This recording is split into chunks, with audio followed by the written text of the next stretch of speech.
Bismillahirrahmanirrahim. Assalamualaikum warahmatullahi wabarakatuh. Saya Nur Aisyah binti Sabah, pemegang laboratori C20A1298. Saya pelajar dari Universiti Malaysia Kelantan akan membentangkan info tentang seni halus tekad.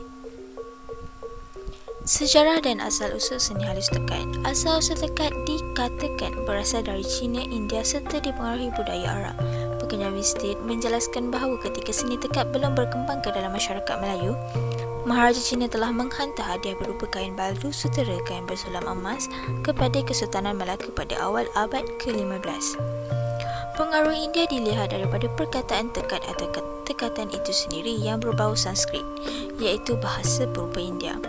Budaya Arab mempengaruhi seni tekatan Melayu dengan bentuk ragam hias bunga yang merupakan seni eksklusif orang Arab pada zaman dahulu kala. Dipengaruhi dengan motif pilihan yang diubah sesuai dari sumber alam oleh tukang-tukang tempatan. Perkembangan seni tekad secara langsung dikaitkan dengan penggunaan pakaian dan kelengkapan keluarga raja-raja atau istana. Contohnya, di Perak, seni tekad pada asalnya dimonopoli oleh golongan istana. Raja Permaisuri Perak pada akhir abad ke-19 merupakan mereka bentuk tukang yang banyak menghasilkan mereka bentuk tekad. Selain itu, dilangsungkan oleh masyarakat Cina peranakan, iaitu keturunan baba dan nyonya di Melaka, serta orang-orang tempatan di beberapa negeri Melayu lain setelah kejatuhan Kesultanan Melayu Melaka. Seni tekad juga disebut dalam hikayat Anggun Cik Tunggal yang menggambarkan pakaian anak raja yang dipenuhi dengan hasil seni tekad. Pada masa dahulu, gadis Melayu yang akan melangsungkan perkahwinan biasanya melakukan sendiri kerja tekad menekan halat perhiasan yang akan digunakan pada hari perkahwinan mereka. Di zaman kegemilangan, seni tekad dipelopori oleh golongan istana dan kelengkapan istana memerlukan tekad benang emas. Hal ini juga, tekad benang emas menampakkan atau melambangkan kemewahan dan keagungan. Oleh itu, tidak heranlah seni kraf ini cuma menjadi perhiasan istana atau golongan bangsawan sahaja. Secara tidak langsung, istana telah menggalakkan kraf tangan seni tekad meluas. Tekad terus berkembang dengan hasil mutunya yang terjamin. Di sini kita perlu dapat lihat jenis-jenis tekad yang ada. Antaranya ialah tekad timbul benang emas atau perak, tekad gubah dan juga tekad perada. Reka bentuk dalam penghasilan produk, ragam hias atau motif dalam seni tekad masyarakat Melayu banyak diilhamkan daripada tumbuhan-tumbuhan dan haiwan seperti motif burung dan unggas, atau lebih dikenali sebagai motif flora dan fauna yang telah diolah seperti meringkaskan rupa haiwan. Selain daripada motif flora dan fauna, motif geometri iaitu bersudut dan motif awan larat juga terdapat dalam seni tekad. Motif yang pertama adalah motif flora. Motif flora sangat digemari di samping motif fauna dan geometri. Tumbuhan yang menjadi pilihan ialah tumbuhan menjala, terutamanya bunga, daun, akar dan kudu bunga.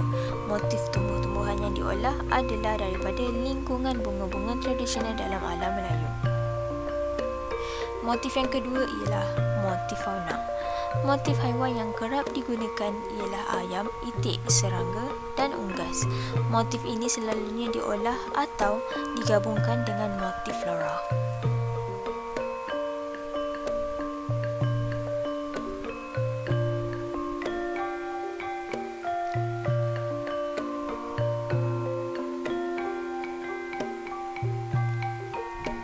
Yang ketiga adalah motif geometri.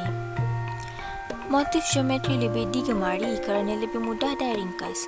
Antara motif geometri yang popular ialah pucuk rebung segitiga segi empat, garis lurus, swastika, garis huruf S dan sebagainya. Berikut adalah antara motif geometri yang sering dihasilkan dalam tekad. Yang keempat adalah motif awan larat. Corak yang berkait-kait berdasarkan sejenis corak ukiran yang sering digabungkan dengan motif tumbuh-tumbuhan untuk menghasilkan corak yang lebih rumit hiasannya. Permukaan yang bersegi. Corak susunan satu biasanya dijadikan penghias alatan seperti tepak sirih, sarung bantal dan cushion. Berikut adalah beberapa contoh susunan tunggal.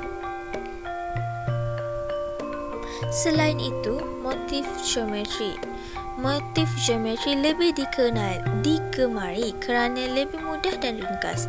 Antara motif geometri yang popular ialah pucuk rebung segitiga, segi empat, garis lurus, swastika, garis huruf S dan sebagainya. Berikut adalah antara motif geometri yang sering dihasilkan dalam tekad. Seterusnya, motif awan erat. Corak yang berkait-kait berdasarkan sejenis corak ukiran yang sering digabungkan dengan motif tumbuh-tumbuhan untuk menghasilkan corak yang lebih rumit hiasannya.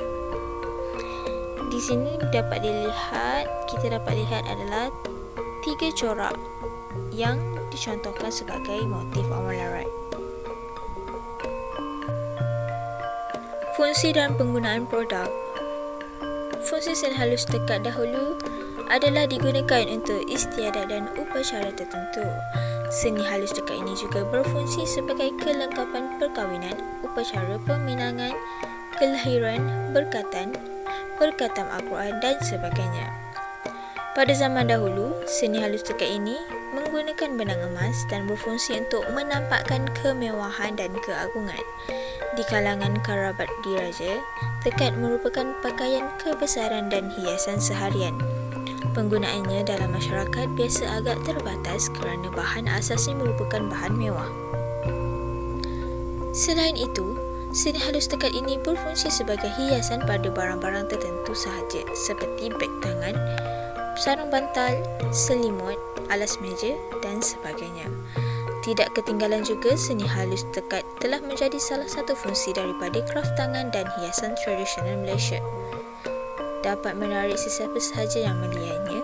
Tambahan lagi, seni tekad ini dibuat berbagai ragam hias.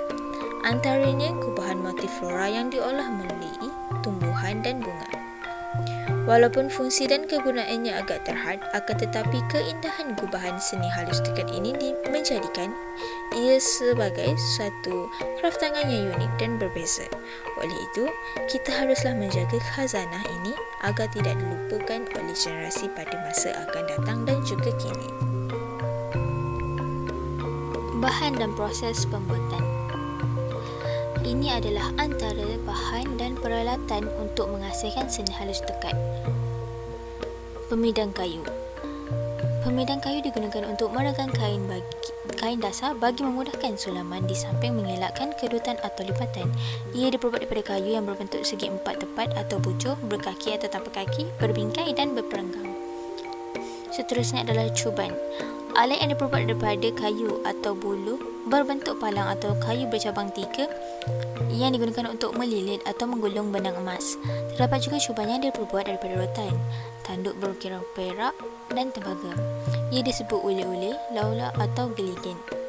Seterusnya adalah benang emas atau perak. Benang daripada logam berwarna emas atau perak untuk membuat sulaman dan tekad. Benang yang digunakan adalah sama dengan benang untuk membuat songket. Benang hijau, urat dari pangkal, pelepah atau naul yang lembut, mudah dibentuk dan sukar patah semasa menjahit. Dililit rapi dengan benang emas atau benang sutera berwarna-warni untuk dijadikan sebagai garisan luar corak tekad gubah yang akan dihasilkan. Bahan yang seterusnya adalah benang putih. Benang kapas biasa yang digunakan untuk menjahit atau mengetatkan kedudukan tekad benang emas pada mempuluh. Tidak akan kelihatan pada permukaan kain kerana berfungsi mengukuhkan tekatan sahaja. Irasan ataupun kain dasar. Kain yang sesuai adalah kain yang berwarna terang. Kain baldu berwarna merah dan biru adalah paling banyak digunakan oleh para penekat. Kain baldu ini akan dilapisi dengan sehelai kain kapas putih. Fungsi kain kapas putih adalah untuk mengukur dan mengemaskan sulaman benang. Mempuluh digunakan sebagai bentuk atau struktur utama. Dibuat daripada rotan segar, kertas tebal dan gam. Rotan segar mempunyai kulit yang licin dan berkilat dan dirawat mengikut bentuk yang dikehendaki. Kini, kertas tebal lebih digemari kerana lebih mudah untuk membuat corak atau motif tekad berbanding rotan. Dan akhir sekali ialah manik dan labuci. Manik dan labuci merupakan bahan aksesori yang digunakan untuk menghiasi ruang kosong atau ditabur pada permukaan yang tidak ditekad, sekiranya jika diperlukan sahaja. Okey, seterusnya kita akan pergi kepada proses pembuatan. Dalam menghasilkan tekad, terdapat 3 proses yang berbeza. Proses pertama adalah penyediaan mempuluh. Proses kedua pula adalah persiapan pemidang, manakala proses ketiga adalah proses menyulam. Ketiga-tiga proses ini amat penting dan memerlukan ketelitian dalam menghasilkan tekatan yang bermutu tinggi dan berkualiti. Proses penyediaan mempuluh. Proses pertama ialah kita harus membentuk mempuluh. Lakar motif di atas kertas. Kemudiannya, bentuk motif ini dipotong dan diasingkan.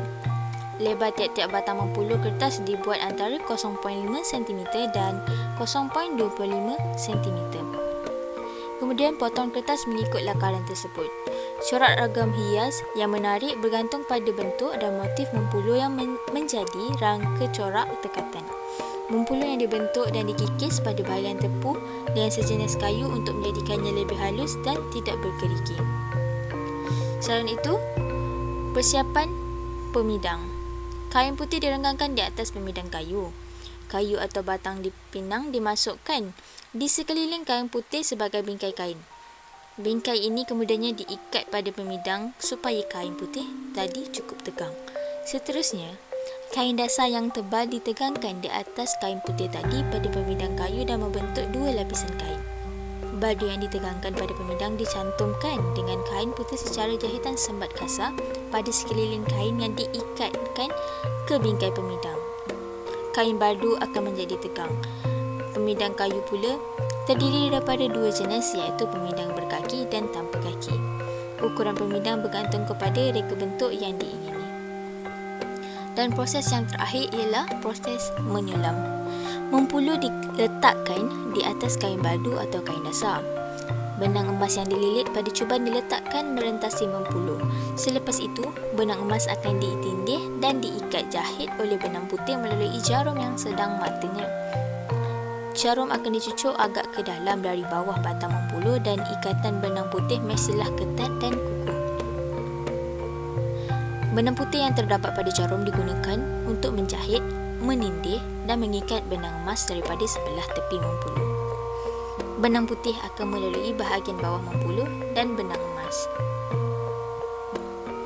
Proses ini diulang sehingga seluruh mempuluh ditutupi benang emas.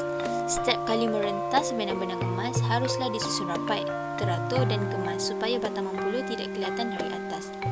Dengan ini sulaman akan kelihatan lebih teratur dan juga kemas. Tekatan dibuat sehingga seluruh bentuk mempuluh tertutup oleh sulaman pada bahagian cantuman benang ataupun pada ruang yang tertinggal kosong. Ruang itu akan ditutup dengan kertas emas atau labuci. Okey, sampai sini sahaja pembentangan saya pada kali ini. Saya mohon maaf jika ada terkurang dan terkasar bahasa. Yang baik itu datang daripada Allah, yang buruk itu datang daripada saya sendiri.